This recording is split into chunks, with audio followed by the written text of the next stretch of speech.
കേരളത്തിലെ ഒരു ചെറിയ ഗ്രാമത്തിൽ പച്ചപ്പിന്റെ നടുവിൽ ഒരു കൊച്ചു കുടുംബം ജീവിച്ചിരുന്നു. ഫൈസൽ, അവന്റെ ഭാര്യ ആയിഷ, അവരുടെ മകൻ ഷഹീർ. പക്ഷേ ഈ കുടുംബത്തിന്റെ ജീവിതം അത്ര എളുപ്പമായിരുന്നില്ല. ദാരിദ്ര്യം അവരെ കൂടെ വേട്ടയാടി. ഷഹീർ ചെറുപ്പം മുതലേ ഈ ബുദ്ധിമുട്ടുകൾ കണ്ടാണ് വളർന്നത്. അവന്റെ മനസ്സിൽ ഒരു സ്വപ്നം മാത്രം: അച്ഛനെയും അമ്മയെയും ഈ വറുതിയിൽ നിന്ന് കരകയറ്റണമല്ലേ. ഷഹീർ കോളേജ് പഠനം കഴിഞ്ഞു, പക്ഷേ നല്ല ജോലി കിട്ടിയില്ല. ഒടുവിൽ ഒരു ഹോട്ടലിൽ മാസം 7000 രൂപ ശമ്പളത്തിന് ജോലി കിട്ടി. പക്ഷേ ഈ കുറഞ്ഞ വരുമാനം കൊണ്ട് കുടുംബത്തിന്റെ നില മാറ്റാൻ പറ്റില്ലല്ലോ. എന്തെങ്കിലും വലിയ കാര്യം ചെയ്യണം, ഒരു ബിസിനസ് തുടങ്ങണം എന്ന് ഷഹീർ ആലോചിച്ചു. ഒരു ദിവസം ഷഹീറിന്റെ പഴയ കൂട്ടുകാരൻ റഷീദ് വന്നു. "നിന്റെ ജീവിതം എങ്ങനെ പോകുന്നു?" എന്ന് ചോദിച്ചപ്പോൾ ഷഹീർ മനസ്സു തുറന്നു. "റഷീദ്, എന്റെ കുടുംബത്തെ ഈ ദുരിതത്തിൽ നിന്ന് മോചിപ്പിക്കണം. ഒരു 60,000 രൂപ കിട്ടിയാൽ ഞാനൊരു ബിസിനസ് തുടങ്ങും. നിന്റെ കയ്യിൽ പൈസ ഉണ്ടെങ്കിൽ താ, ഞാൻ തിരിച്ചു തരാം. അല്ലെങ്കിൽ വരുമാനത്തിന്റെ 40% മാസം തോറും നിനക്ക് തരാം." റഷീദ് ഒന്ന് ആലോചിച്ചു. "എനിക്കൊരു ഐഡിയയുണ്ട് ഷഹീർ.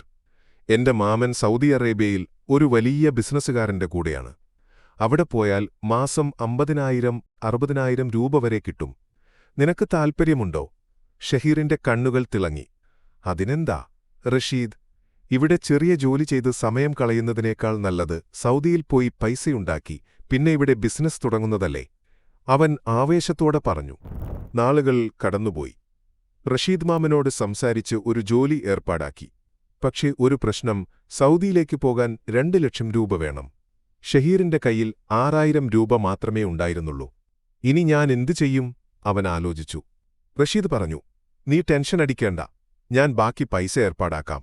നീ പോയി സമ്പാദിച്ച് തിരിച്ചു തന്നാൽ മതി." അങ്ങനെ ഷഹീർ സൗദി അറേബ്യയിലേക്ക് യാത്രയായി. അവിടെ ഹമീദ് എന്ന ഒരു കോടീശ്വരന്റെ വീട്ടിൽ ജോലി കിട്ടി. ഹമീദിന്റെ ബിസിനസ് കാരണം അവൻ പലപ്പോഴും വിദേശത്തേക്ക് പോകും. ഹമീദിന് 2 ഭാര്യമാരുണ്ട്. ആദ്യ ഭാര്യ ഫാത്തിമ, 40 മുതൽ 50 വരെ വയസ്സിനടുത്ത്. അവർക്ക് 20 മുതൽ 25 വരെ വയസ്സുള്ള മക്കളുണ്ട്. രണ്ടാം ഭാര്യ ലൈല, 24 വയസ്സുമാത്രം. ലൈലയെ കാണാൻ ഒരുപാട് സൗന്ദര്യമാണ് അല്ലേ? ഹമീദ് ഷഹീറിനോട് പറഞ്ഞു, "നീ ആദ്യം വീട്ടുജോലി ചെയ്യ്. നിന്റെ പ്രകടനം നോക്കി പിന്നെ ഡ്രൈവറുടെ ജോലി തരാം." ഷഹീർ ഡ്രൈവിംഗ് അറിയാമായിരുന്നു. അവൻ വീട്ടുജോലിയും ഡ്രൈവിംഗും ചെയ്തു. ഹമീദിന് അവന്റെ ജോലി ഒരുപാട് ഇഷ്ടപ്പെട്ടു. "നീ നല്ല കഴിവുള്ളവനാണ്, പക്ഷേ ഒരു കണ്ടീഷൻ: എന്റെ ഭാര്യമാരോടോ മക്കളോടോ നിനക്ക് സംസാരിക്കാൻ പാടില്ല. അങ്ങനെ ചെയ്താൽ വലിയ ശിക്ഷ കിട്ടും. ഇന്ത്യയിലേക്ക് പോലും തിരിച്ചു പോകാൻ പറ്റില്ല." ഷഹീർ ഭയന്നു. "സരി, ഞാൻ ജോലി മാത്രം നോക്കാം" എന്ന് മനസ്സിൽ പറഞ്ഞു. 2 മാസം കഴിഞ്ഞപ്പോൾ ഹമീദ് അവനെ പൂർണ്ണമായും ഡ്രൈവറാക്കി. "നിന്റെ ജോലി എന്നെ എവിടെ വേണമെങ്കിലും കൊണ്ടുപോയി തിരിച്ചു കൊണ്ടുവരിക." ഷഹീർ അത് കൃത്യമായി ചെയ്തു. ഒരു ദിവസം ഹമീദ് പറഞ്ഞു, "ഞാൻ ബിസിനസ് കാര്യത്തിന് വിദേശത്തേക്ക് പോകുന്നു. 7 ദിവസത്തിനുള്ളിൽ തിരിച്ചുവരും. എന്റെ ആദ്യ ഭാര്യയെയും മക്കളെയും കൂട്ടിക്കൊണ്ടു പോകുന്നു. ലൈല ഇവിടെ തനിച്ചായിരിക്കും. നിന്റെ ജോലി മാത്രം നോക്കണം. അവളോട് സംസാരിച്ചാൽ വലിയ പ്രശ്നമാകും." ഷഹീർ തലകുലുക്കി. വീട്ടിൽ ഇപ്പോൾ അവനും ലൈലയും മാത്രം. ആദ്യ ദിവസം ലൈല അവനെ നോക്കി ചിരിച്ചു. ഷഹീർ മിണ്ടാതെ ജോലി ചെയ്തു. രാത്രി ഭക്ഷണം കഴിക്കുമ്പോൾ ലൈല വീണ്ടും ചിരിച്ചു. ഷഹീർ ഒരു ചെറുചിരി തിരിച്ചു നൽകി, പക്ഷേ ഒന്നും മിണ്ടാതെ പോയി ഉറങ്ങി. അന്ന് രാത്രി ലൈല അവന്റെ മുറിയിലേക്ക് വന്നു. അവന്റെ കൈ പിടിച്ചു. ഷഹീർ ഞെട്ടി കൈ വലിച്ചെടുത്ത് വേഗം പുറത്തേക്ക് ഓട്ടി. അവന് ഉറക്കം വന്നില്ല. ലൈലയ്ക്കും ഉറങ്ങാൻ കഴിഞ്ഞില്ല. രാവിലെ ലൈല ചോദിച്ചു, "നിന്റെ കണ്ണുകൾ ചുവന്നിരിക്കുന്നു, നീ ഉറങ്ങിയില്ലേ?" "ഇല്ല, ഞാൻ ഒന്നും ഉറങ്ങിയില്ല. നിന്റെ കണ്ണും അങ്ങനെ തന്നെയല്ലേ?" ഷഹീർ മടിച്ചു പറഞ്ഞു. ലൈല പറഞ്ഞു, "നീ എന്തിനാ ഇങ്ങനെ മിണ്ടാതിരിക്കുന്നത്? എന്റെ കൂടെ സംസാരിക്ക്.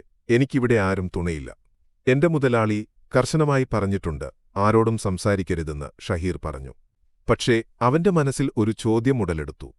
"ലൈല, ഒരു കാര്യം ചോദിക്കട്ടെ? നിനക്ക് 24 വയസ്സേ ഉള്ളൂ. ഹമീദിന് 55 വയസ്സുണ്ട്. നിന്റെ വിവാഹം എങ്ങനെ നടന്നു?"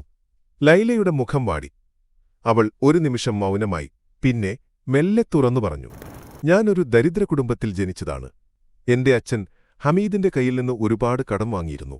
വട്ടിക്കൊടുക്കാൻ പോലും കഴിയാതെ അച്ഛൻ വിഷമിച്ചു. ഞാൻ 20 വയസ്സുള്ളപ്പോൾ ഒരു ഹോട്ടലിൽ ജോലി ചെയ്തിരുന്നു. ഒരു ദിവസം ഹമീദ് എന്റെ വീട്ടിൽ കടം ചോദിക്കാൻ വന്നു. അപ്പോൾ എന്നെ കണ്ടു. അവനെന്തോ തോന്നി.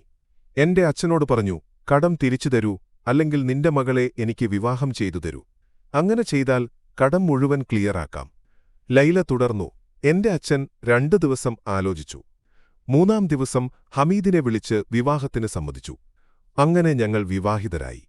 പക്ഷേ ഹമീദിന്റെ ആദ്യ ഭാര്യ ഫാത്തിമയ്ക്ക് ഞാൻ ഭാര്യയാണെന്നറിയില്ല. അവർ എന്നെ ഒരു വേലക്കാരിയായാണ് കാണുന്നത്. ഞങ്ങൾ രജിസ്റ്റർ മാര്യേജ് പോലും ചെയ്തിട്ടില്ല. ഞാനിവിടെ ഒരു വേലക്കാരിയെപ്പോലെ മാത്രമാണ് ജീവിക്കുന്നത്.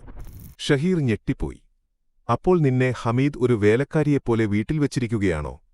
അവൻ ചോദിച്ചു. ലൈല തലകുലുക്കി. അന്ന് രാത്രി ലൈല വീണ്ടും ഷഹീറിനോട് സംസാരിച്ചു. നിന്നെ കാണുമ്പോൾ എനിക്കൊരു ആശ്വാസം തോന്നുന്നു. നിന്റെ കൂടെ നിന്നാൽ എനിക്ക് ഈ ജീവിതത്തിൽ നിന്ന് മോചനം കിട്ടുമെന്ന് തോന്നുന്നു. ഷഹീർ ഒന്നും മിണ്ടിയില്ല.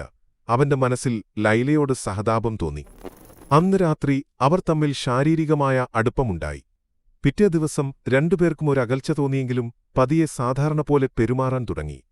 4 ദിവസം കഴിഞ്ഞപ്പോൾ അവർ തമ്മിലുള്ള ബന്ധം കൂടുതൽ ദൃഢമായി. ലൈല പറഞ്ഞു, ഇനി 2 ദിവസം മാത്രമേ ഉള്ളൂ, ഹമീദ് തിരിച്ചുവരും. അവൻ ഇതറിഞ്ഞാൽ നമ്മുടെ നില മോശമാകും. എനിക്കൊരു ഐഡിയയുണ്ട്. നീ കേൾക്കുമോ? ഷഹീർ കുഴങ്ങി. എന്താണ് നിന്റെ ഐഡിയ? ലൈല പറഞ്ഞു, നമുക്ക് ഇന്ത്യയിലേക്ക് പോകാം. നിന്റെ കൂടെ ഞാൻ വിവാഹം കഴിച്ച് അവിടെ ജീവിക്കും. എനിക്കിവിടെ നിന്ന് മോചനം വേണം. ഷഹീർ ഭയന്നു. ഇത് ശരിയാകുമോ? ഹമീദിനിതറിഞ്ഞാൽ എന്റെ ജീവന് പോലും പോകും. ഞാൻ കടം വാങ്ങിയാണ് ഇവിടെ എത്തിയത്. ഇന്ത്യയിൽ തിരിച്ചെത്തിയാൽ എന്തു ചെയ്യും? ലൈല ആശ്വസിപ്പിച്ചു. നിനക്ക് ഒന്നും സംഭവിക്കില്ല. ഹമീദ് എന്നെ ഒരു വേലക്കാരിയെപ്പോലെ വെച്ചിരിക്കുന്നു. ഇത് കോടതിയിലെത്തിയാൽ അവനാണ് പ്രശ്നത്തിൽപ്പെടുക. നമുക്ക് വീട്ടിലെ സ്വർണ്ണാഭരണങ്ങളും കുറച്ച് പ്രധാന രേഖകളും എടുത്തുപോകാം. അതുവച്ച് നമുക്ക് പുതിയ ജീവിതം തുടങ്ങാം. അവർ ഒരു കത്ത് എഴുതി. ലൈല എഴുതി, ഞാൻ ലൈല ഷഹീറിനൊപ്പം ഇന്ത്യയിലേക്ക് പോകുന്നു. ഞങ്ങൾ വിവാഹം കഴിക്കും. നീ എന്നെ ഒരു വേലക്കാരിയെപ്പോലെ വെച്ചു. ഇത് കോടതിയിലെത്തിയാൽ നിനക്ക് വലിയ ശിക്ഷ കിട്ടും.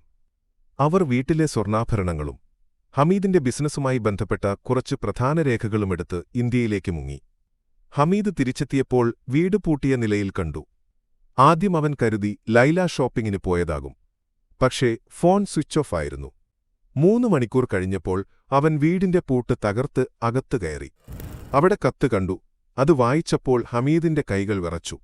അവനറിയാമായിരുന്നു, ലൈല പറഞ്ഞത് ശരിയാണ്. കോടതിയിലെത്തിയാൽ തനിക്കാണ് തോൽവി. ഹമീദ് തന്റെ ആദ്യ ഭാര്യ ഫാത്തിമയോട് പറഞ്ഞു. ലൈല പോയി. ഫാത്തിമയൊന്നും കാര്യമാക്കിയില്ല. ഒരു വേലക്കാരി പോയാൽ പോട്ടെ എന്നവൾ അമർത്തി. ഹമീദ് മൗനമായിരുന്നു. ഷഹീറും ലൈലയും ഇന്ത്യയിലെത്തി. അവർ സ്വർണ്ണാഭരണങ്ങൾ വിറ്റ് ഒരു ബിസിനസ് തുടങ്ങി. റഷീദിന്റെ കടം തിരിച്ചടച്ചു. ബിസിനസ് വിജയിച്ചു. അവർക്ക് കുട്ടികളുണ്ടായി. ഇപ്പോൾ അവർ സന്തോഷത്തോടെ ജീവിക്കുന്നു.